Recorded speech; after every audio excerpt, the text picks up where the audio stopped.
Defense Secretary Jim Mattis, regarded around the country and by our allies as one of the few steadying influences on President Trump. With Mattis on his way out, are we less safe?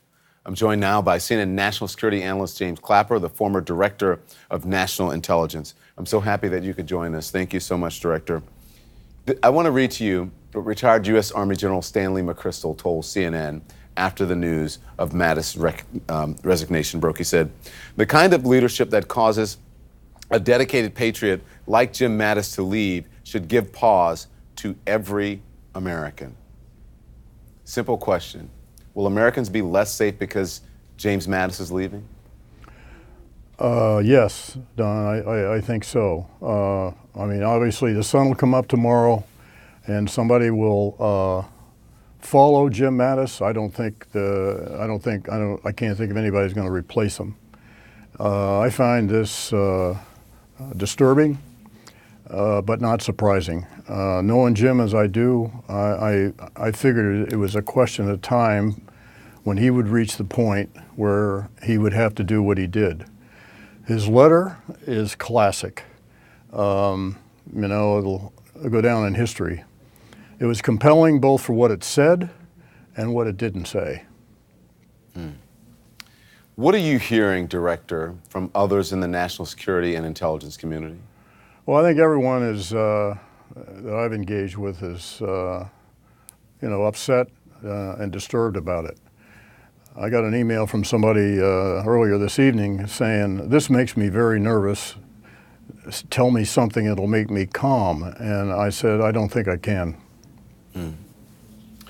You know, this president has insisted, and when he was a candidate for years, that he knows more about defeating ISIS than America's generals. I want you to listen to this. Is from back in 2016 when he was a candidate. Do you still feel like you know more about ISIS than the generals? Well, they don't know much because they're not winning. That I can tell you. Now, I think they're not winning for a different reason. I think Obama's hurting them.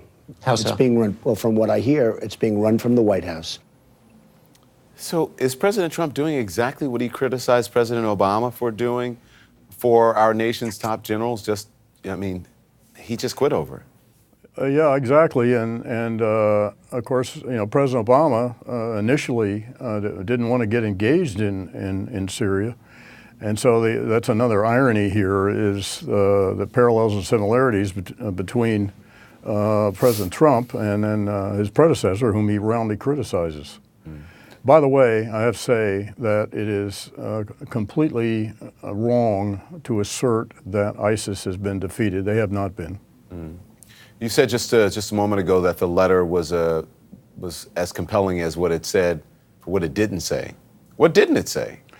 Well, typically in a letter like this, there's an expression of what an honor it has been to serve in this administration and under your leadership, or words to that effect. That's typically what you put in a resignation letter. That's what I put in mine when I resigned in the last administration, and that wasn't there.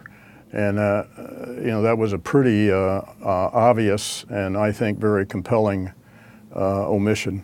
Yeah.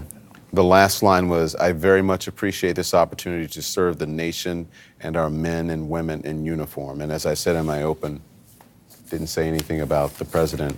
Right. And I'll add, as you added, the administration. Do you think others in this administration will begin to speak out or perhaps leave their positions because of this? Well, I hope so. I just want to foot stomp something that Juliette Kayyem said earlier this evening about her hope that he does not remain silent, like others have done when they've left this administration. And Jim still has a service to render to this country by speaking up, and I hope he does.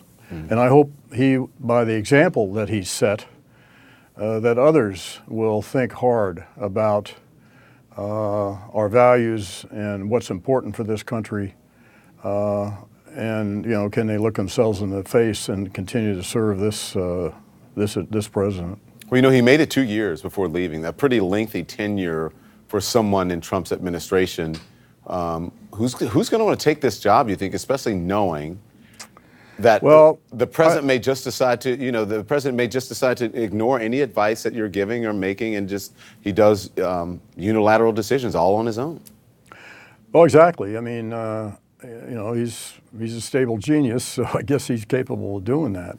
I don't know who will step up and serve unless it's somebody that's going to be a complete yes man.